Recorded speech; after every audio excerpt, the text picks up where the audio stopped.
Foreign education ಯೋಚನೆ ಮಾಡ್ತಾ ಇದ್ದೀರಾ? ವಿಶ್ವದ 125ಕ್ಕೂ ಅಧಿಕ ಪ್ರಮುಖ ಯೂನಿವರ್ಸಿಟಿಗಳನ್ನ ಬೆಂಗಳೂರಲ್ಲೇ ಭೇಟಿ ಮಾಡೋ ಅವಕಾಶ ತಂದಿದೆ ಗ್ಲೋಬಲ್ ಡಿಗ್ರಿ ಸಂಸ್ಥೆ. Hotel Taj, MG road, Bengaluru. November 8 ಬೆಳಿಗ್ಗೆ 11 ಗಂಟೆಯಿಂದ ಸಂಜೆ 5 ಗಂಟೆವರೆಗೆ.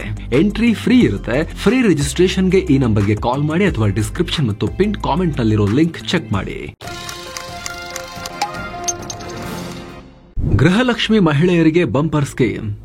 ಕಡಿಮೆ ಬಡ್ಡಿಗೆ 3 ಲಕ್ಷ ಸಾಲ. ಜಿಲ್ಲೆಗೂ ಬರಲಿದೆ ಗೃಹಲಕ್ಷ್ಮಿ ಬ್ಯಾಂಕ್. ನಮಸ್ಕಾರ ಸ್ನೇಹಿತರೆ. ಸಿದ್ದರಾಮಯ್ಯ ಸರ್ಕಾರ ಅತಿ ದೊಡ್ಡ ಗ್ಯಾರಂಟಿ. ರಾಜ್ಯದ 1.25 ಕೋಟಿ ಮಹಿಳೆಯರಿಗೆ 2,000 ರೂಪಾಯಿ ದುಡ್ಡು ಕೊಡ್ತಾ ಇರೋ ಗೃಹಲಕ್ಷ್ಮಿ ಸ್ಕೀಮ್ಗೆ ಸಂಬಂಧಪಟ್ಟಂತೆ ದೊಡ್ಡ ಬೆಳವಣಿಗೆಯಾಗ್ತಿದೆ. ಗೃಹಲಕ್ಷ್ಮಿ ಯೋಜನೆಯ ಫಲಾನುಭವಿಗಳಿಗಾಗಿ ರಾಜ್ಯದಲ್ಲಿ ಹೊಸ ಬ್ಯಾಂಕ್ ನಿರ್ಮಾಣ ಮಾಡಲಾಗ್ತಾ ಇದ್ದು, ಸಚಿವೆ ಲಕ್ಷ್ಮಿ ಹೆಬ್ಬಾಳ್ಕರ್ ಈ ಘೋಷಣೆ ಮಾಡಿದ್ದಾರೆ.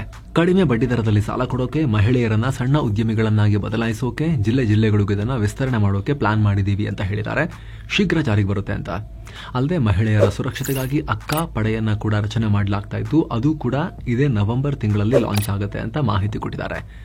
ಈ ಮೂಲಕ ರಾಜ್ಯದ ಮಹಿಳೆಯರಿಗೆ ಒಟ್ಟೊಟ್ಟಿಗೆ 2 ಪ್ರಮುಖ ಸ್ಕೀಮ್ಗಳನ್ನ ಸಿದ್ದರಾಮಯ್ಯ ಸರ್ಕಾರ ಘೋಷಿಸಿದೆ. ಈ ವರದಿಯಲ್ಲಿ ಕುರಿತ ಕಂಪ್ಲೀಟ್ ಮಾಹಿತಿಯನ್ನ ಪಡ್ಕೊಳ್ತಾ ಹೋಗೋಣ. ಸಾಲ ಪಡೆಯೋದು ಹೇಗೆ, ಲಕ್ಷ ರೂಪಾಯಿ ಇದರಲ್ಲಿ ಕಮ್ಮಿ ಬಡ್ಡಿಗೆ, ಅದನ್ನು ಕೂಡ ತಿಳ್ಕೊಳ್ತಾ ಹೋಗೋಣ. ಕಡೆ ತನಕ ಮಿಸ್ ಮಾಡದೆ ನೋಡಿ. ಇನ್ನೂ ಸಬ್ಸ್ಕ್ರೈಬ್ ಮಾಡದೇ ಇರೋ ವೀಕ್ಷಕರು ಇಂತಹ ಉಪಯುಕ್ತ ಮಾಹಿತಿಗೆ ಮಿಸ್ ಇಲ್ಲದೆ ಸಬ್ಸ್ಕ್ರೈಬ್ ಮಾಡಿ. ವಿಡಿಯೋ ಕೆಳಗಡೆ ಬಟನ್ ಇದೆ, ಅದರ ಮೇಲೆ ಕ್ಲಿಕ್ ಮಾಡೋ ಮೂಲಕ ಹಾಗೆ ಪಕ್ಕದ ಬೆಲ್ ಐಕಾನ್ ಮೇಲೂ ಕೂಡ ಕ್ಲಿಕ್ ಮಾಡಿ. ಸೊ ನಮ್ಮ ಎಲ್ಲ ಹೊಸ ಮಾಹಿತಿ ನಿಮಗೆ ನೇರವಾಗಿ ತಲುಪುತ್ತೆ. ಗೃಹಲಕ್ಷ್ಮಿಯರಿಗೆ ಹೊಸ ಬ್ಯಾಂಕ್. ಕಡಿಮೆ ಬಡ್ಡಿಯಲ್ಲಿ ಲಕ್ಷಾಂತರ ರೂಪಾಯಿ ಸಾಲ. ರಾಜ್ಯದ ಮಹಿಳಾ ಮತ್ತು ಮಕ್ಕಳ ಕಲ್ಯಾಣ ಸಚಿವೆ ಲಕ್ಷ್ಮಿ ಹೆಬ್ಬಾಳ್ಕರ್ ಇದನ್ನು ಘೋಷಿಸಿರೋದು. ನವೆಂಬರ್ 19ನೇ ತಾರೀಕು ಇದು ಲಾಂಚ್ ಆಗುತ್ತೆ ಅಂತ ಹೇಳಿದ್ದಾರೆ. ಗೃಹಲಕ್ಷ್ಮಿ ಫಲಾನುಭವಿಗಳಿಗೆ ಲಾಭ ತರೋ ಉದ್ದೇಶದಿಂದ, ಮಹಿಳೆಯರಿಗೆ ಆರ್ಥಿಕ ಭದ್ರತೆ ಕೊಡೋ ಉದ್ದೇಶಕ್ಕೆ ಸ್ಥಾಪನೆ ಅಂತ. ಗೃಹಲಕ್ಷ್ಮಿ ಮಾದರಿಯಲ್ಲೇ ಇದಕ್ಕೂ ಬೆಂಬಲ ಕೊಡಬೇಕು. ಇದು ಬಹಳ ದೊಡ್ಡ ಜವಾಬ್ದಾರಿ. ಎಲ್ಲ ಅಧಿಕಾರಿಗಳು, ಸಿಬ್ಬಂದಿ ಶ್ರಮ ಹಾಕಬೇಕು. 3 ತಿಂಗಳಲ್ಲಿ ಜಿಲ್ಲಾ ಮಟ್ಟಕ್ಕೂ ವಿಸ್ತರಣೆ ಮಾಡ್ತೀವಿ. ಕ್ರಾಂತಿಕಾರಿ ಹೆಜ್ಜೆ ಅಂತ ಹೇಳಿದ್ದಾರೆ. ಆ ರೀತಿ ಅವರು ಹೇಳ್ಕೊಂಡಿದ್ದಾರೆ. ಅಲ್ಲದೆ ಗೃಹಲಕ್ಷ್ಮಿ ಸೊಸೈಟಿ ಮೂಲಕ ಅಗತ್ಯ ಇರೋರಿಗೆ 3 ಲಕ್ಷದವರೆಗೆ ಸಾಲ ಸಿಗುತ್ತೆ. ಅದು ಕೂಡ ಕಮ್ಮಿ ಬಡ್ಡಿಯಲ್ಲಿ ಸಿಗುತ್ತೆ. ನಾವು ಯಾರಿಂದಲೂ ಇದಕ್ಕೆ ಹಣ ಪಡೆಯಲ್ಲ, ಫಲಾನುಭವಿಗಳಿಂದಲೇ ಫೋನ್ ಪೇ ಮಾಡಿಸ್ಕೊಂಡು ಹಣ ಸಂಗ್ರಹ ಮಾಡ್ತೀವಿ. 2,000 ಮಹಿಳೆಯರಿಂದ ಹಣ ಸಂಗ್ರಹ ಆಗಿದೆ. ಅಂಗನವಾಡಿ ಸ್ಥಾಪನೆಯ ಸುವರ್ಣ ಮಹೋತ್ಸವದ ದಿನ ಅಂದರೆ ನವೆಂಬರ್ 19ಕ್ಕೆ ಗೃಹಲಕ್ಷ್ಮಿ ಬ್ಯಾಂಕ್ ಅನ್ನ ಉದ್ಘಾಟನೆ ಮಾಡ್ತೀವಿ. ಈ ಸೊಸೈಟಿ ಸಕ್ಸಸ್ಗೆ ಎಲ್ಲರೂ ಸಹಕಾರ ಕೊಡೋದು ಅಗತ್ಯ ಅಂತ ಮತ್ತೆ ಸಹಕಾರದ ಬಗ್ಗೆ ಮಾತನಾಡಿದ್ದಾರೆ. ಅಲ್ಲದೆ ನಮ್ಮ ಇಲಾಖೆಯನ್ನ ನಂಬರ್ 1 ಇಲಾಖೆ ಮಾಡೋದು ನನ್ನ ಗುರಿ ಅಂತ ಹೇಳಿದ್ದಾರೆ. ಮೂಲಕ ರಾಜ್ಯದ ಮಹಿಳೆಯರಿಗೆ ಸರ್ಕಾರದ ಬೆಂಬಲದೊಂದಿಗೆ ಹೊಸ ಸಾಲ ಕೊಡೋ ಬ್ಯಾಂಕ್ ಬರ್ತಾ ಇರೋದು ಇಲ್ಲಿ ಸ್ಪಷ್ಟವಾಗಿ ಕಾಣಿಸ್ತಾ ಇದೆ. ಹೇಗೆ ಕೆಲಸ ಮಾಡುತ್ತೆ ಅದ್ರ ಬಗ್ಗೆ ಮಾಹಿತಿ ಕೊಡ್ತೀವಿ. ಅದಕ್ಕಿಂತ ಮುಂಚೆ ಒಂದು ಚಿಕ್ಕ ರಿಮೈಂಡರ್. ಮಸ್ಮಗ ಪ್ರೀಮಿಯಂ ಮೆಂಬರ್ಶಿಪ್ ಆಲ್ರೆಡಿ ಲಾಂಚ್ ಆಗಿರೋದು ನಿಮ್ಗೆ ಗೊತ್ತಿರಬಹುದು. ದಿನಕ್ಕೆ ₹1 ಕಮ್ಮಿ ದರದಲ್ಲಿ ನೀವು ಕೂಡ ಪ್ರೀಮಿಯಂ ಮೆಂಬರ್ ಆಗಬಹುದು. ಮೆಂಬರ್ಸ್ ಓನ್ಲಿ ಎಕ್ಸ್ಕ್ಲೂಸಿವ್ ವಿಡಿಯೋಸ್ ಅವರಿಗೆ ಮಾತ್ರ ಅಲ್ಲಿ ಸಿಗುತ್ತೆ. ಹಾಗೆ ಲೈವ್ ಇಂಟರಾಕ್ಷನ್ ಕೂಡ ಅಲ್ಲಿ ಸಿಗುತ್ತೆ. ಆ ಮೆಂಬರ್ ಓನ್ಲಿ ಕಾಂಟೆಂಟ್ಗಳಲ್ಲಿ ನಮ್ಮ ಚಾನೆಲ್ ಕಡೆಯಿಂದ ಹಾಕೋ ಯಾವುದೇ ಎಕ್ಸ್ಟ್ರಾ ಆಡ್ಸ್ ಕೂಡ ಇರೋದಿಲ್ಲ. ಜೊತೆಗೆ ನೀವು ತೆಗೆದುಕೊಳ್ಳೋ ಒಂದೊಂದು ಪ್ರೀಮಿಯಂ ಮೆಂಬರ್ಶಿಪ್ ಕೂಡ ನಮ್ಮ ತಂಡಕ್ಕೆ ನೀವು ಇನ್ನಷ್ಟು ಒಳ್ಳೆ ರೀತಿಯಲ್ಲಿ ಕೆಲಸ ಮಾಡೋಕೆ ಬೆಂಬಲ ಕೊಟ್ಟಂತೆ ಕೂಡ ಆಗುತ್ತೆ. ಆಂಡ್ರಾಯ್ಡ್ ಯೂಸರ್ಸ್ ಆಸಕ್ತರು ಜಾಯಿನ್ ಬಟನ್ ಮೇಲೆ ಕ್ಲಿಕ್ ಮಾಡಿ. ವಿಡಿಯೋ ಕೆಳಗಡೆ ಆಪಲ್ ಯೂಸರ್ಸ್ ಡಿಸ್ಕ್ರಿಪ್ಷನ್ ಹಾಗೂ ಪಿನ್ ಕಾಮೆಂಟ್ ನೋಡಿ. ಬನ್ನಿ ವರದಿಯಲ್ಲಿ ಕಂಟಿನ್ಯೂ ಮಾಡೋಣ. ಸ್ನೇಹಿತರೆ, ಈ ಹೊಸ ಸ್ವಸಹಾಯ ಸಂಘಗಳು ಹೇಗೆ ಕೆಲಸ ಮಾಡುತ್ತವೆ ಅನ್ನೋದನ್ನ ಸರ್ಕಾರ ಶೀಘ್ರವಾಗಿ ಇಡೀ ರೂಪುರೇಷೆಯನ್ನ ಪಬ್ಲಿಕ್ ಮಾಡುತ್ತೆ. ಈಗಿರೋ ಮಾಹಿತಿ ಪ್ರಕಾರ ಇದು ಸ್ವಸಹಾಯ ಸಂಘದ ರೀತಿ ಕೆಲಸ ಮಾಡುತ್ತೆ. ಮೊದಲು ಗೃಹಲಕ್ಷ್ಮಿ ಹಣ ಪಡೆಯುವ ಫಲಾನುಭವಿಗಳು ಒಂದು ಸಂಘವನ್ನ ರಚನೆ ಮಾಡಬೇಕು. ಸರ್ಕಾರ ಏನ್ ಮಾನದಂಡ ಮಾಡುತ್ತೋ ಅಷ್ಟು ಜನರನ್ನ, ಉದಾಹರಣೆಗೆ 4 ಜನನೋ ಅಥವಾ ಅದಕ್ಕಿಂತ ಹೆಚ್ಚು ಮಹಿಳೆಯರನ್ನ ಸೇರಿಸಿ ಒಂದು ಗುಂಪು ಮಾಡಬೇಕು. ಇದನ್ನ ಮಹಿಳಾ ಮತ್ತು ಮಕ್ಕಳ ಕಲ್ಯಾಣ ಇಲಾಖೆ ರಿಜಿಸ್ಟರ್ ಮಾಡಿಕೊಂಡು ಅದಕ್ಕೆ ಮಾನ್ಯತೆ ಕೊಡುತ್ತೆ. ನಂತರ ಹಣ ಸಂಗ್ರಹ ಆಗುತ್ತೆ. ಸಂಘದ ಮಹಿಳೆಯರು ತಾವು ಪಡೆಯುವ ಗೃಹಲಕ್ಷ್ಮಿ ಹಣವನ್ನ ಲಿಂಕ್ ಆಗಿರೋ ಬ್ಯಾಂಕ್ ಅಕೌಂಟ್ ಅಲ್ಲಿ ಹಾಕಬೇಕಾಗತ್ತೆ. ಇದರಿಂದ ಉಳಿತಾಯ ಆಗುತ್ತೆ. ಆ ಹಣವನ್ನೇ ಒಟ್ಟು ಮಾಡಿ ಅಗತ್ಯ ಇರೋರಿಗೆ ಸಾಲದ ರೂಪದಲ್ಲಿ ಕೊಡಲಾಗುತ್ತೆ ಅನ್ನೋ ಮಾಹಿತಿ ಸಿಕ್ಕಿದೆ. ಹಾಗೆ ನೋಡಿದ್ರೆ ಕೆಲ ದಿನಗಳ ಹಿಂದೆ ರಾಜ್ಯ ಸರ್ಕಾರ ಒಂದಷ್ಟು ಬ್ಯಾಂಕುಗಳೊಂದಿಗೆ ಈ ಕುರಿತು ಮಾತುಕತೆ ಕೂಡ ಮಾಡಿದೆ ಅನ್ನೋ ಮಾಹಿತಿ ಬಂತು. ನಬಾರ್ಡ್ ಅಂದ್ರೆ national bank for agriculture and rural development, ಹಾಗೆ ಅಪೆಕ್ಸ್ ಬ್ಯಾಂಕ್ ಮತ್ತು ಕರ್ನಾಟಕ ವಿಕಾಸ ಗ್ರಾಮೀಣ ಬ್ಯಾಂಕ್ ಜೊತೆಗೆ ಈ ಸ್ವಸಹಾಯ ಗುಂಪುಗಳಿಗೆ ಸಾಲ ಕೊಡೋಕೆ ಒಂದು ಸಿಸ್ಟಮ್ ಸೆಟಪ್ ಮಾಡೋಕೆ ಮಾತುಕತೆ ನಡೆಸಲಾಗ್ತಾ ಇತ್ತು. ಆದರೆ ಈಗ ನಾವು ಯಾರ ಹತ್ರನೂ ಹಣ ಕೇಳಲ್ಲ, ಯಾರ ಸಹಕಾರನೂ ಕೇಳಲ್ಲ.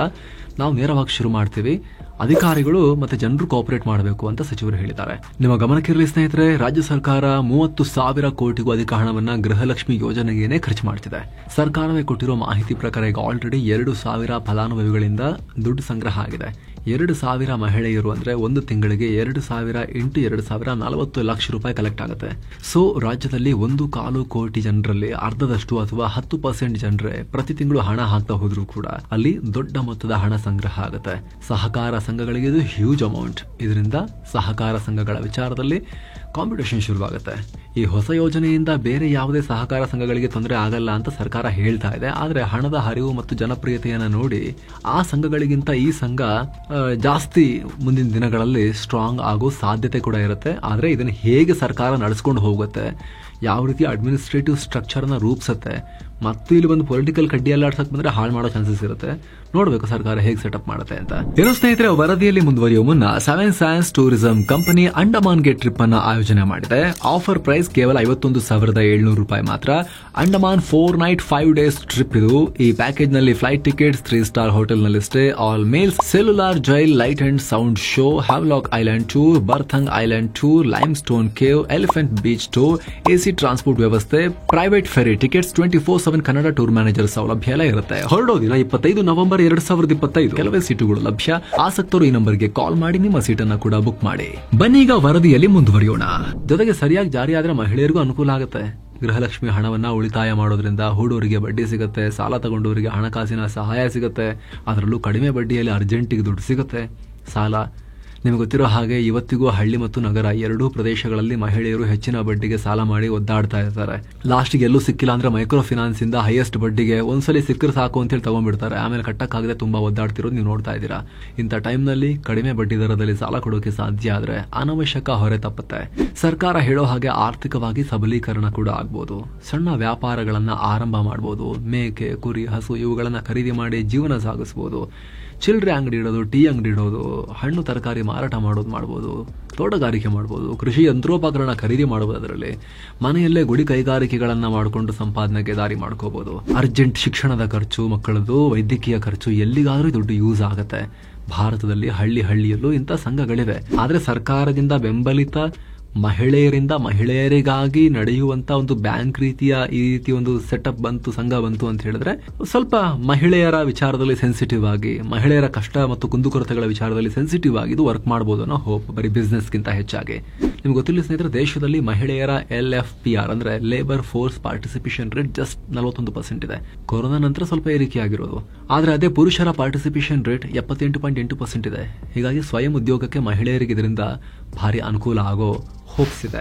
ರಾಜ್ಯದಲ್ಲಿ ಇಳಿಯಲಿದೆ ಅಕ್ಕಾ ಪಡೆ. ಈ ಘೋಷಣೆ ಕೂಡ ಆಗಿದೆ. ನವೆಂಬರ್ 19ಕ್ಕೆ ಕರ್ನಾಟಕದಲ್ಲಿ ಅಕ್ಕಾ ಫೋರ್ಸ್ ಜಾರಿಗೆ ತರೋಕೆ ಮಹಿಳಾ ಮತ್ತು ಮಕ್ಕಳ ಕಲ್ಯಾಣ ಇಲಾಖೆ ಮುಂದಾಗಿದೆ. ಬೀದರ್ ಜಿಲ್ಲೆಯಲ್ಲಿ ಇದನ್ನ ಪ್ರಾಯೋಗಿಕವಾಗಿ ಶುರು ಮಾಡಲಾಗಿತ್ತು. ಇದು ಸಕ್ಸಸ್ ಆಗಿದೆ ಅಂತ ಹೇಳಿ ಈಗ ರಾಜ್ಯಾದ್ಯಂತ ತರ್ತೀವಿ ಅಂತ ಹೇಳಿದ್ದಾರೆ. ಇದರಲ್ಲಿ ಒಟ್ಟು 6 ರಿಂದ 10 ಸದಸ್ಯರು ಇರ್ತಾರೆ. ಬಸ್ ನಿಲ್ದಾಣ, ಶಾಲಾ ಕಾಲೇಜು, ಮಾರ್ಕೆಟ್, ಗಾರ್ಡನ್ ಮತ್ತು ದೇವಸ್ಥಾನಗಳಿಗೆ ಹೀಗೆ ಸಾರ್ವಜನಿಕ ಸ್ಥಳಗಳಲ್ಲಿ ಇವರು ಗಸ್ತು ತಿರುಗಾಡ್ತಾರೆ. ಪೊಲೀಸರು ಹೊಯ್ಸಳ ವಾಹನಗಳಲ್ಲಿ ಹೇಗೆ ಸಿಟಿಯನ್ನ ರೌಂಡ್ ಹಾಕ್ತಿರ್ತಾರೋ ಅದೇ ರೀತಿ ಈ ಅಕ್ಕಾ ಪಡೆ ಕೂಡ ಪ್ರತ್ಯೇಕ ವಾಹನದಲ್ಲಿ ರೌಂಡ್ಸ್ ಹೋಗುತ್ತೆ. ಇದರಲ್ಲಿ ಮಿನಿಮಮ್ 10 ಮಹಿಳೆಯರು ಮೆಂಬರ್ಸ್ ಆಗಿರ್ತಾರೆ. ಪ್ರತಿ ಪಡೆಯಲ್ಲೂ ಕೂಡ 2 ಮಹಿಳಾ ಪೊಲೀಸ್ ಕಾನ್ಸ್ಟೇಬಲ್ಗಳು ಮತ್ತು ತರಬೇತಿ ಪಡೆದ NCC ಕೆಡೆಟ್ಗಳು ಕೂಡ ಇರ್ತಾರೆ. ಇವರಿಗೆ ವಿಶೇಷವಾದ ಶಸ್ತ್ರಸಜ್ಜಿತ ತರಬೇತಿ ಕೂಡ ಕೊಡಲಾಗುತ್ತೆ. ಈ ಅಕ್ಕಾ ಪಡೆ ಪ್ರತಿದಿನ ಬೆಳಗ್ಗೆ 9 ರಿಂದ ಸಂಜೆ 6 ಗಂಟೆವರೆಗೆ ಕೆಲಸ ಮಾಡುತ್ತೆ. ಗಸ್ತು ತಿರುಗುವಾಗ ಮಹಿಳೆಯರ ಮೇಲೆ ದೌರ್ಜನ್ಯ ಆಗ್ತಿರೋ ಘಟನೆ ಕಣ್ಣಿಗೆ ಬಿದ್ದರೆ ತಪ್ಪಿತಸ್ಥರನ್ನ ಬೆಂಡೆತ್ತಿ ನ್ಯಾಯ ಕೊಡಿಸೋ ಕೆಲಸ ಮಾಡುತ್ತಂತಿದು. ರಾಜ್ಯದ ಯಾವುದೇ ಮೂಲೆಯಲ್ಲಿ ಮಕ್ಕಳು ಮತ್ತು ಮಹಿಳೆ ವೃದ್ಧೆಯರ ಮೇಲೆ ದೌರ್ಜನ್ಯ ಆಗ್ತಾ ಇದ್ರೆ ನೇರವಾಗಿ ಈ ಪಡೆಯನ್ನ ಕಾಂಟ್ಯಾಕ್ಟ್ ಕೂಡ ಮಾಡಬಹುದಂತೆ. ಅದಕ್ಕಾಗಿನೇ ಸಹಾಯವಾಣಿ ಅಥವಾ ಹೆಲ್ಪ್ ಲೈನ್ ನಂಬರ್ ಕೂಡ ಸ್ಥಾಪನೆ ಮಾಡಲಾಗ್ತಿದೆ. ಸ್ಕೂಲ್, ಕಾಲೇಜು, ಸಂತೆ, ಬಸ್ ಸ್ಟ್ಯಾಂಡ್ಗಳಲ್ಲಿ ಎಲ್ಲಾ ಕಡೆ ಹೆಲ್ಪ್ ಲೈನ್ ಹಾಕಲಾಗುತ್ತೆ. ಜಸ್ಟ್ ಒಂದು ಕಾಲ್ ಮಾಡಿ ನಿಮ್ಮ ಸ್ಥಳ ಹಾಗೂ ಘಟನೆ ಬಗ್ಗೆ ಮಾಹಿತಿ ಕೊಟ್ಟರೆ ಆ ಜಾಗಕ್ಕೆ ಅಕ್ಕಾ ಪಡೆ ವಾಹನದಲ್ಲಿ ಎಂಟ್ರಿ ಕೊಟ್ಟು ಅಗತ್ಯ ಸಹಾಯ ಮಾಡುತ್ತೆ. ಗಂಭೀರ ಪ್ರಕರಣ ಇದ್ದಾಗ ಆರೋಪಿಗಳನ್ನ ಸ್ಥಳೀಯ ಪೊಲೀಸ್ ಸ್ಟೇಷನ್ಗೆ ಎಳ್ಕೊಂಡು ಹೋಗ್ತಾರೆ. ಅಷ್ಟೇ ಅಲ್ಲ, ವಿದ್ಯಾರ್ಥಿನಿಯರು ಮತ್ತು ಮಹಿಳೆಯರಲ್ಲಿ ಬಾಲ್ಯ ವಿವಾಹ ನಿಷೇಧ, ಪೋಕ್ಸೋ ಕಾಯ್ದೆ, ಮಹಿಳಾ ಸುರಕ್ಷತೆ ಮತ್ತು ಮೊಬೈಲ್ ಸುರಕ್ಷತೆ ಬಗ್ಗೆ ಅರಿವು ಮೂಡಿಸುವ ಕೆಲಸವನ್ನ ಕೂಡ ಈ ಪಡೆ ಮಾಡುತ್ತೆ. ಇದಕ್ಕಾಗಿ ಅಕ್ಕಾ ಪಡೆ ಶಾಲಾ ಕಾಲೇಜುಗಳಿಗೂ ಭೇಟಿ ನೀಡುತ್ತೆ. 3 ತಿಂಗಳಲ್ಲಿ ಪಡೆಯನ್ನ ಸುಸಜ್ಜಿತವಾಗಿ ಜಾರಿಗೊಳಿಸ್ತೀವಿ ಅಂತ ಲಕ್ಷ್ಮೀ ಹೆಬ್ಬಾಳ್ಕರ್ ಹೇಳಿದ್ದಾರೆ. ಸಮಾಜದಲ್ಲಿ ಮಹಿಳೆ ಮತ್ತು ಮಕ್ಕಳ ಮೇಲೆ ಆಗ್ತಿರೋ ದೌರ್ಜನ್ಯಕ್ಕೆ ಮುಕ್ತಿ ಹೇಳೋದು, ಸಮಾಜಮುಖಿ ಚಿಂತನೆ ಹೊಂದಿರೋ ಮಹಿಳೆಯರಿಗೆ ಒಂದು ಪ್ರಮುಖ ವೇದಿಕೆ ಕಲ್ಪಿಸೋದು, ಮಹಿಳೆಯರ ಸೇಫ್ಟಿ ಬಗ್ಗೆ ಜಾಗೃತಿ ಮೂಡಿಸೋದು ಉದ್ದೇಶ ಅಂತ ಹೇಳಿದೆ. ಮೊದಲ ಹಂತದಲ್ಲಿ ಉಡುಪಿ, ಮೈಸೂರು, ಮಂಗಳೂರು, ಬೆಂಗಳೂರು ಸೇರಿದಂತೆ 7 ಜಿಲ್ಲೆಗಳಲ್ಲಿ ಅಕ್ಕಾ ಪಡೆ ಕಾರ್ಯಾಚರಣೆ ಶುರು ಮಾಡುತ್ತೆ. ಇದಕ್ಕಾಗಿ ಸರ್ಕಾರ 110 ಕೋಟಿ ರೂಪಾಯಿ ಖರ್ಚು ಮಾಡುತ್ತಿದೆ. ಆರಂಭದಲ್ಲಿ 10-15 ಕೋಟಿ ರೂಪಾಯಿಯನ್ನ ಸರ್ಕಾರ ಮಂಜೂರು ಮಾಡೋ ಲೆಕ್ಕಾಚಾರ ಇದೆ. ನಿರ್ಭಯ ಯೋಜನೆ ಅಡಿಯಲ್ಲಿ ಕೇಂದ್ರದಿಂದಲೂ ಅನುದಾನಕ್ಕಾಗಿ ರಾಜ್ಯ ಸರ್ಕಾರ ಪ್ರಸ್ತಾವನೆ ಸಲ್ಲಿಸುತ್ತೆ ಅಂತ ಅಧಿಕಾರಿಗಳು ಹೇಳಿದ್ದಾರೆ. NCC ಕೆಡೆಟ್ಗಳು ಅಂತ ಹೇಳಿದ್ರೆ ಕಾಲೇಜುಗಳಲ್ಲಿ NCC ಚಟುವಟಿಕೆಗಳಲ್ಲಿ ಭಾಗಿಯಾಗಿ C ಸರ್ಟಿಫಿಕೇಟ್ ಹೊಂದಿರೋರು. ಇದಕ್ಕೆ ಅರ್ಜಿ ಹಾಕಬಹುದು. ಅವ್ರಿಗೆ ಸ್ವಲ್ಪ ಟ್ರೈನಿಂಗ್ ಆಗಿರುತ್ತೆ. ಮಿಲಿಟರಿ ಲೆವೆಲ್ನ ಫುಲ್ ಟ್ರೈನಿಂಗ್ ಅಲ್ಲದೆ ಹೋದ್ರೂ ಕೂಡ ಮಿಲಿಟರಿಗೆ ಹೋಲಿಕೆ ಆಗುವ ಟ್ರೈನಿಂಗ್ ಆಗಿರುತ್ತೆ. ದೈಹಿಕವಾಗೂ ಕೂಡ ಸ್ವಲ್ಪ ಫಿಟ್ ಆಗಿರೋ ರೀತಿ ಅವರನ್ನ ನೋಡ್ಕೊಳ್ಳಾಗಿರುತ್ತೆ, ಶಿಸ್ತು ಹೇಳ್ಕೊಡ್ಲಾಗಿರುತ್ತೆ, ಕಟ್ಟುನಿಟ್ಟಿನ ಗುಣವನ್ನು ಹೇಳ್ಕೊಡ್ಲಾಗಿರುತ್ತೆ. ಸೊ ಅವ್ರನ್ನ ಕೂಡ ಇದರಲ್ಲಿ ಬಳಕೆ ಮಾಡ್ಕೊಳ್ಳಿಕ್ಕೆ ಪ್ಲಾನ್ ಮಾಡಿದ್ದಾರೆ. ಆದರೆ ಏಜ್ 35ರಿಂದ 45 ವರ್ಷದ ಒಳಗಿನವರಾಗಿರಬೇಕು, ದೈಹಿಕವಾಗಿ ಸ್ಟ್ರಾಂಗ್ ಆಗಿರಬೇಕು, ಉತ್ತಮ ನಡವಳಿಕೆ ಹಾಗೂ ಚೆನ್ನಾಗಿ ಮಾತನಾಡುವ ಕಲೆ ಇರುವರು ಈ ಟೀಮ್ನಲ್ಲಿ ಕೆಲಸ ಮಾಡೋಕೆ ಅರ್ಜಿ ಹಾಕಬಹುದು ಅಂತ ಹೇಳಿದ್ದಾರೆ. ನವೆಂಬರ್ 10ರ ಒಳಗೆ ಆಯಾ ಜಿಲ್ಲಾ ಮಹಿಳಾ ಮತ್ತು ಮಕ್ಕಳ ಅಭಿವೃದ್ಧಿ ಇಲಾಖೆಯ ಉಪನಿರ್ದೇಶಕರ ಕಚೇರಿಗೆ ಅರ್ಜಿ ಸಬ್ಮಿಟ್ ಮಾಡಬಹುದು. ಇತ್ತೀಚಿನ photo, NCC certificate, C certificate, ಎನ್ಸಿಸಿದು ಸೇವಾ ಪ್ರಮಾಣ ಪತ್ರ ಇದ್ರೆ ಕಡ್ಡಾಯ ಅಲ್ಲ, ಆಧಾರ್ ಕಾರ್ಡ್, ರೆಸ್ಯೂಮೆ ಹೀಗೆ ಅಗತ್ಯ ದಾಖಲೆಗಳೊಂದಿಗೆ ಅಪ್ಲೈ ಮಾಡಬಹುದು ಅಂತ ಸರ್ಕಾರ ಹೇಳಿದೆ. ಇದನ್ನ ಮಾಜಿ ಪಿಎಂ ದಿವಂಗತ ಇಂದಿರಾ ಗಾಂಧಿ ಅವರ ಸ್ಮರಣಾರ್ಥ ನವೆಂಬರ್ 19ನೇ ತಾರೀಕು ಜಾರಿ ತರ್ತೀವಿ ಅಂತ ರಾಜ್ಯ ಸರ್ಕಾರ ಹೇಳಿದೆ. ಡೆಸಿಗ್ನೇಷನ್ ಏನ್ ಕೊಡುತ್ತೆ ಅಂತ ನೋಡಬೇಕು. ಅಸಿಸ್ಟೆಂಟ್ ಅಕ್ಕ, ಎಕ್ಸಿಕ್ಯೂಟಿವ್ ಅಕ್ಕ, ಸೂಪರಿಂಟೆಂಡೆಂಟ್ ಅಕ್ಕ, ಕಾನ್ಸ್ಟೇಬಲ್ ಅಕ್ಕ, ಈ ತರ ಡೆಸಿಗ್ನೇಷನ್ ಎಲ್ಲರೂ ಕೊಡ್ತಾರೆ ಅಥವಾ ಏನ್ ಯೋಚನೆ ಮಾಡ್ತಾರೆ ಅಂತ ನೋಡಬೇಕು. ಬಟ್ ಐಡಿಯಾ ಚೆನ್ನಾಗೇ ಇದೆ, ಬೇಕಾಗುತ್ತೆ ಮಹಿಳೆಯರ ಸೇಫ್ಟಿಗಾಗಿ, ಕರೆಕ್ಟಾಗಿ ಜಾರಿ ಬರಬೇಕು ಅಷ್ಟೇ. ನಿಮಗೆ ಅನ್ಸುತ್ತೆ ಕಾಮೆಂಟ್ ಮಾಡಿ ತಿಳಿಸಿ. Thank you so much. ಮತ್ತೆ ಭೇಟಿ ಆಗ್ತಿರೋಣ. ಆಗ್ಲೇ ಹೇಳಿದ ಮಸ್ಮಗ ಪ್ರೀಮಿಯಂ ಮೆಂಬರ್ಶಿಪ್ ಬಗ್ಗೆ ಒಂದು ಸಣ್ಣ ರಿಮೈಂಡರ್, ಇಲ್ಲೇ ಜಾಯಿನ್ ಬಟನ್ ಇದೆ. ಆಂಡ್ರಾಯ್ಡ್ ಯೂಸರ್ಸ್ಗೆ, ಆಪಲ್ ಯೂಸರ್ಸ್ಗೆ ಡಿಸ್ಕ್ರಿಪ್ಷನ್ ಅಲ್ಲಿ ಪಿನ್ ಮಾಡಿರೋ ಕಾಮೆಂಟ್ ಅಲ್ಲಿ ಲಿಂಕ್ ಇದೆ. ಆಸಕ್ತರು ಕನ್ಸಿಡರ್ ಮಾಡಿ. ಮತ್ತೆ ಭೇಟಿ ಆಗ್ತಿರೋಣ. ನಮಸ್ತೆ.